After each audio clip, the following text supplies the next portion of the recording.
So today we're going to be talking about The Walking Dead Season 11, Episode 18.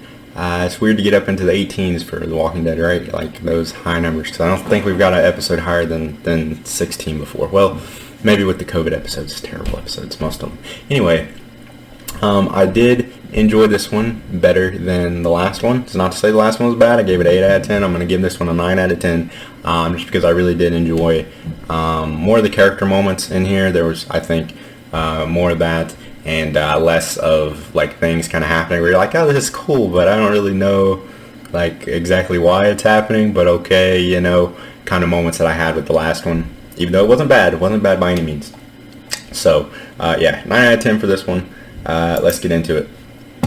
So yeah, we start off with more of the flashbacks, which again, I already said how much I enjoyed those in the last one, that they're doing the flashback to the start. More focused on Daryl with these, I think, so maybe we'll get more character focused ones with each episode going forward. So yeah, Daryl's knife stab at the start, yeah, it was hilarious. You know, Daryl's always got to be doing some shit like this. And yeah, oh, and they're cursing more in this. Maybe it's because it's going on AMC Plus. I don't know how it does whenever it's straight to TV, if they still do this. I really have no idea. But yeah, he drops a, what does he drop, an F-bomb in here? Yeah, we get a bitch in here too. Here. Maybe they can say bitch, I don't know. Not like this. Choosing this piece of shit? Yeah, trying to talk him down. If I was, you'd already be down. Do what you fucking gotta do. There we go. Do what you fucking gotta do. I love it. I love it. So yeah, it's cool they can do that now. I don't know, what I will say though with their whole plan here with Lance, I don't know if I was in the Commonwealth, if I would so easily believe, like, oh yeah, it's Lance. Like, it's obvious he's just being the fall guy and Sebastian did this shit. I mean, they wrap it up in this episode anyway, but, you know, that's just a minor, again, very minor nitpick, I'm just saying here. But I do get why they want to use that piece to wrap it up and all of that, so that's fine.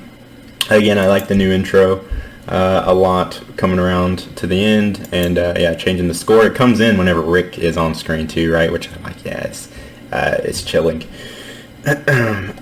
Where is Luke? Where the fuck is Luke? Maggie's group and Lydia or something break off to go talk to Oceanside, and you guys maybe remember who Luke is. He's from the Fantastic Beasts movies. I think that we need to see him again or something. I don't know. He's completely disappeared, but maybe we can just assume he's with his girlfriend at Oceanside.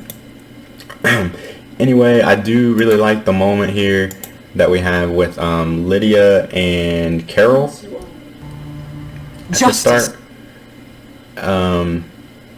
Because at first in my head, from having read the comics, I was thinking like, oh, she's cheating on Carl. You know, it's fucked up. She's cheating on Carl. What the fuck? But then I had to think. I was like, oh, no, wait. It was Henry in the show. So I see why they're doing that now, to have that connection where she kind of feels guilty for being happy with Elijah. Kind of gives Elijah something to do, you know, with his character now, that he's not with. He was with Maggie, not with the Reapers. Yeah, he was with Maggie. But it made me think he was with the Reapers because he wore the mask. Anyway, so yeah, this was a really sweet scene. I'll grab a smile. I think between the two of them for sure. And then Daryl, this is one of my favorite parts of the episode, Daryl dealing with the struggles of being a dad, because it did seem like he just kind of fell into being Uncle Daryl, you know? But Uncle Daryl turns into Daddy Daryl. Don't ever be sorry for it. Yeah, Melissa McBride really killed that one, that performance right there. But yeah, it turns into Daddy Daryl here, and gets tired of hearing this kid talking, you know? Kid running his mouth. Poor Gracie, always getting left by fucking Aaron too, goddamn. It's okay. Poor Aaron, man. But yeah, you just had enough. God damn it, Judy, shut up. I've already have all this shit in my head right now that, you know, I feel like I'm just giving up. And now you gotta go telling me this shit, you know? He didn't really, like, snap at her, but, yeah, it was still more than what we've seen him do before. So yeah, that was great. And yeah, we touch on that more throughout the episode. Fine. And what else? Ezekiel is content at the Commonwealth, which I think is nice and realistic, you know, because you can't always expect people just to, like, kind of... Maybe I just enjoy the exercise. she's like, you know, somebody else can handle these animals here, but he's happy, you know. He doesn't have Carol. He really doesn't have much of a connection to anybody else. Jerry, I guess, but Jerry's got his own family. So I think it absolutely makes sense, and I don't think Ezekiel is shitty for staying, you know. You're not coming, are you? Yeah, I don't think he's shitty at all for that decision. And, you know, I don't know if we'll get any more of him. He's outlived his comic counterpart, so I'm sure he'll pop in here and there. But if that's a conclusion for his story, I'm fine with that. I probably won't be able to find this point, but it's just me poking fun. Daryl puts on his fucking vest so aggressive and so strange. I've noticed him do this before, but yeah, it's just his mannerisms. But he doesn't just like put it on. He fucking flips it over, and, you know, all badass and shit, right? And so yeah, so Daryl notices Judith is gone. Like Carl, like her brother, she cannot stay in the house. So yeah, Daryl gets pissed off. To leave this place. And goes looking for her. Not pissed off, he's just concerned, stressed out. I like the talk that he has with Carol, you know, getting some parenting advice, you know. You bring up Rick and Sophia, like, oh, I did this with Sophia, or, you're dead, bitch, you're dead. Or, you know, what would Rick do, is what he's asking himself. Always a good time whenever you bring up Rick. Here we go, we can see him put on this fucking jacket. So yeah, I really liked that scene between him and Carol too, for the parenting advice. Let's see, I don't want to get copyright shit. If you see any edits in this video where like stuff is like, you know, cut out, it's because, yeah, the fucking powers that be got me. Throws it up, flips it up. Anyway, I'm just being silly. Oh, and RJ, yeah, if anyone is familiar, this is a great comic, great TV show as well. Check it out, Invincible. Looking forward to season 2. Unfortunately, animation takes forever. Where'd she go? But yeah, Daddy Daryl.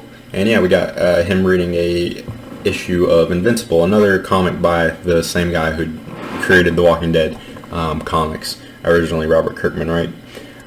So yeah, cool Easter egg there. They used to do a lot of Easter eggs. They shied away from them for a while, so I'm glad they're getting back to it.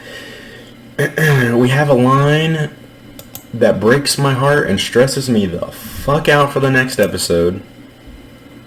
Because everybody's been saying one of them's probably got to go. Father Gabriel or Rosita, one of them's got to go. It's looking like it may be Father Gabe. We got a line between Rosita. Haven't seen the princess at all yet.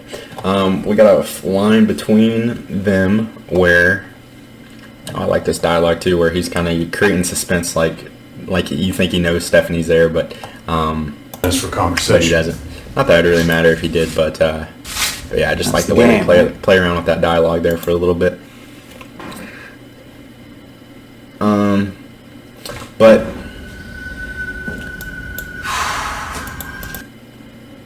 the fuck is that? They have a line with Father Gabriel and Rosita where she's like, yeah, the lessons that you've taught in this church or something like that are going to live long after you're gone. And yeah, that's scary. That's scary. I understand good stories have to kill off good characters, you know.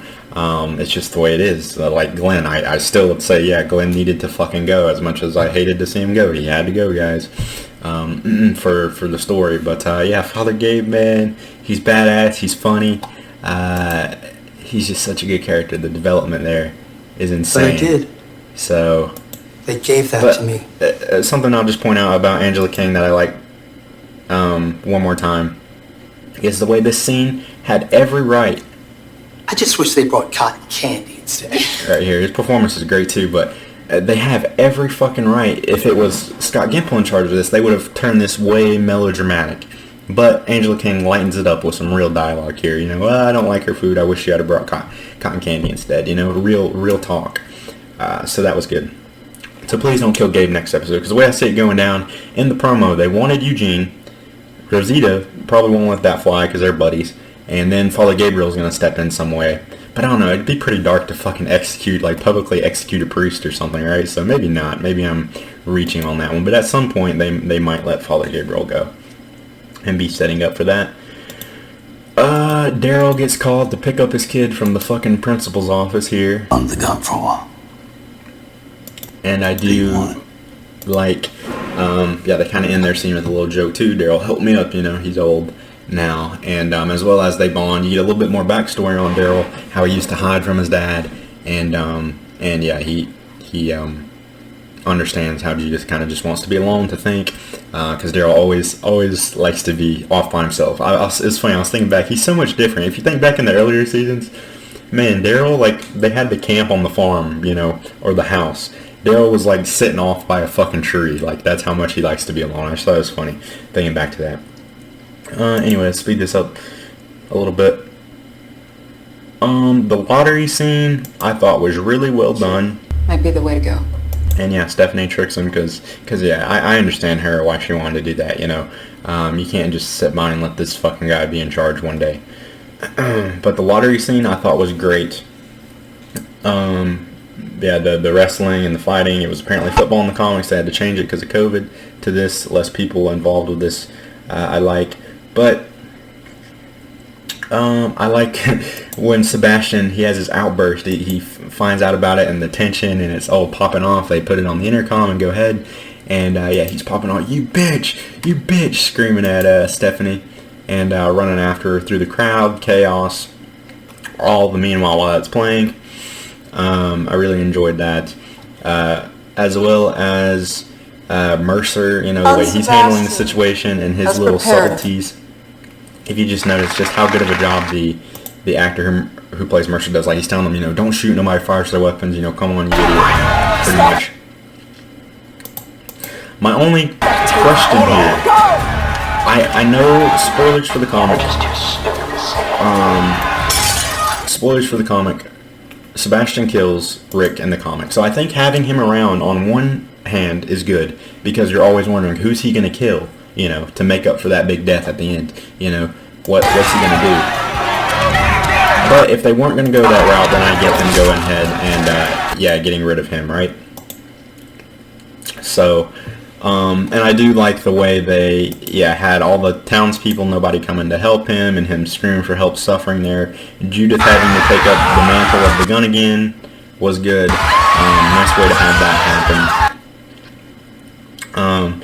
As well as, like I said, it's very chilling to have his words play over, be the last thing he hears.